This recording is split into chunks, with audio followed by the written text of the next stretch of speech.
shy of 40 lakh is the amount of money I think I made in college. Yep, you heard that right. I did pay my own college fees for an expensive private college like BITS Pilani. But how did I do it? Had anyone done it before? And most importantly, was it easy? Here I was, a tier 3 city middle class boy who had dreams, ambition and aspirations. A dad that wasn't happy about me giving up on a government seat, and that too for an expensive private college like BITS Pilani. A mom who, although wanted the best for me, had her belief in me shaken. And me, who had somehow just scraped into BITS and had secured a MSc Bioscience branch with no security of what engineering degree awaited for me. In all this chaos, I knew one thing. There is no option and I have to do it somehow. The road ahead looked gruesome. Not only had I taken the challenge to secure a spot in the prestigious CS degree of BITS Pilani, but also I had to help my dad pay the insane amount of fee. But how? Even if I could get a spot in CS which purely required academic brilliance and diligence, how in the God's name would I be able to help my dad pay that fee? Maybe learn some coding,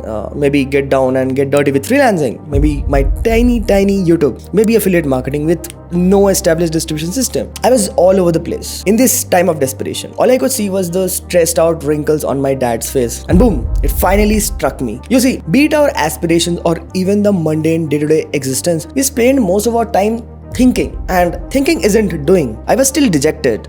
Nothing was panning out and I could see the struggle of paying that hefty fee becoming a dreadful reality. That's when I decided I will begin with whatever I had and see where the road would take me. And exactly then, in that exact moment, a ray of hope smiled at me. A text popped up saying, "Hey, saw your edit on YouTube. It's pretty great. Wanna work together?" Light bulb. What if I could do what I was already doing for my YouTube, but do it for startups and B2B companies? And by that, I mean my one true love, video editing. And thus began the journey of Somrat Datta diving into paid gigs. Also, 86% of you guys watching my videos never subscribe. It's free for you, but it takes days of research and editing to bring you these videos. So if these videos help you, don't forget to drop a sub.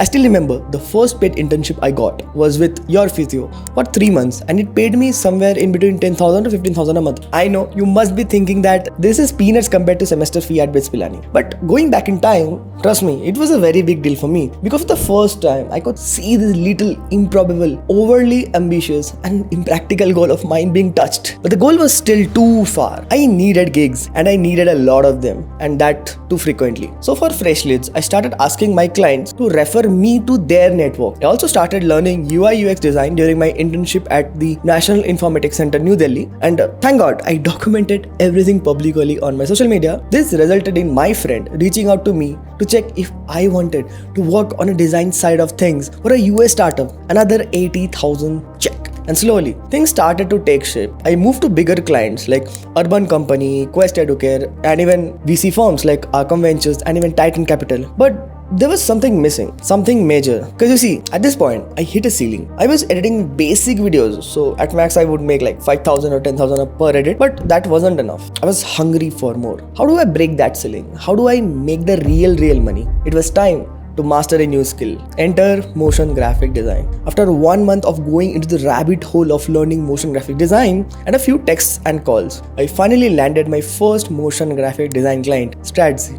I was super nervous. I was new to this, and the founder had put in full faith in me. What if something goes wrong? But I pulled it off. And I pulled it off so well that I ended up with a bonus, and that too from an Indian client. Slowly, I now started to pay my own semester fees. I was barely able to do it. Some semesters were tough, some were easy. I was trying real hard to be able to afford BITS Pilani. But motion graphics design turned out to be a game changer. My LinkedIn started bursting with DMs from CEOs of startups asking for my services. And I went from charging 5,000 for an edit to 55,000 for a 60-second edit. The goal was much more closer now and achievable. I was making decent money and paying my own college fee. But yes, I did sacrifice a lot on my social front, my relationships and my friendships. You see, this path that I took isolated me into chasing this goal, and trust me, it was a lonely path. So would I recommend it? I do not know. It's clearly your decision to make. I will support you fully if you choose to find a path to pay your own college fee. But I would ask you to not compromise memories, fun and your social well-being if you can somehow afford BITS. But would have I taken this same route if I were to do it in 2025?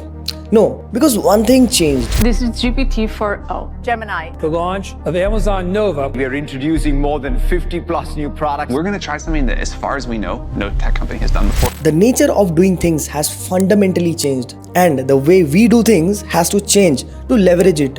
Old ways of doing things has to die.